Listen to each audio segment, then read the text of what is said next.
The other night I watched the movie Rudy again. It got me fired up for the football season starting up now. I paid particular attention to a scene that I think applies directly to the gospel, where Rudy first goes to Notre Dame, and this is kind of spur of the moment, left everything after his best friend's funeral. He shows up at Notre Dame, talks to the priest, and the priest thinks, given the whole situation, that Rudy wants to be a priest. And he says, "Son, are you fully aware of the sacrifices you're going to need to make?" And that's like Rudy's language. Not to be a priest, but to play football for Notre Dame. And he says, "I'll do whatever it takes." And so he's all in. And that's what happened the rest of the movie, and that's the story. That's the way Jesus wants us in discipleship. To be all in. That very conversation he would love to have with us. Are you fully aware of the sacrifices you're going to have to make to follow me? And for each of us to say, "I'll do whatever it takes, Jesus." And he calls us to renounce possessions. These aren't necessarily bad things, but they're things that are hindering us from going all in for Christ. For Rudy, it was a good life.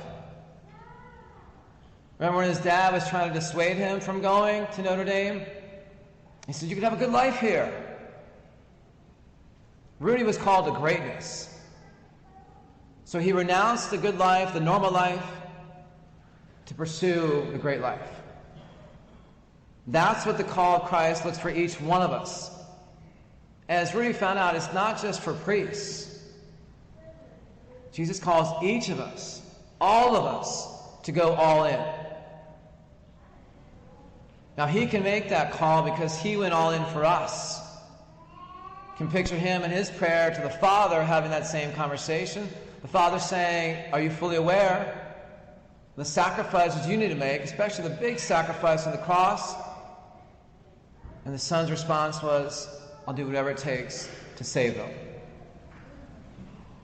These two examples that he gives, I think he's saying to us to go all in with love and with trust.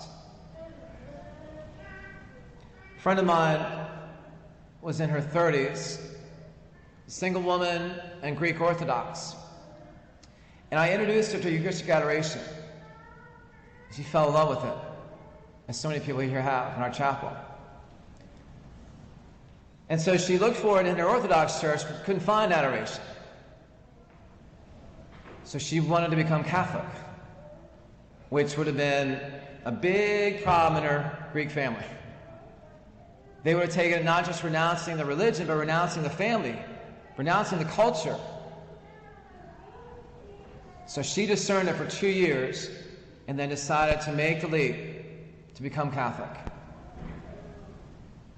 To love God more than anyone or anything. When we hear Jesus say to hate your family members, even your life, he means to love all those things less than God.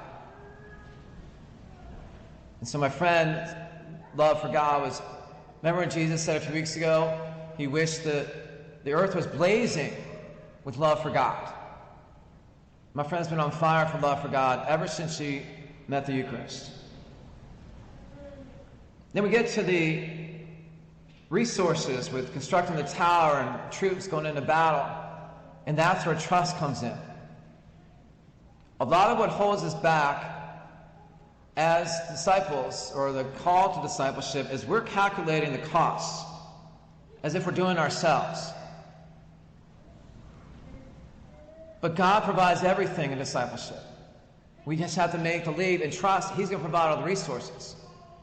And when he does, it's greatness. I was working with a couple over 20 years ago, and they told me, we've had our 2 kids, we're done.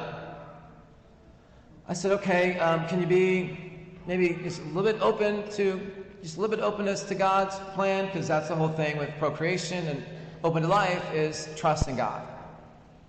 And they said, okay. And sure enough, God had in store for them to have 2 more children, in fact, twins, which to me was miraculous because they didn't have twins on either side of their family. And now they can't imagine life without these two precious girls who are in their 20s. So the full call to full in on 4 children, and then there's that greatness that God intended for them and for each of us.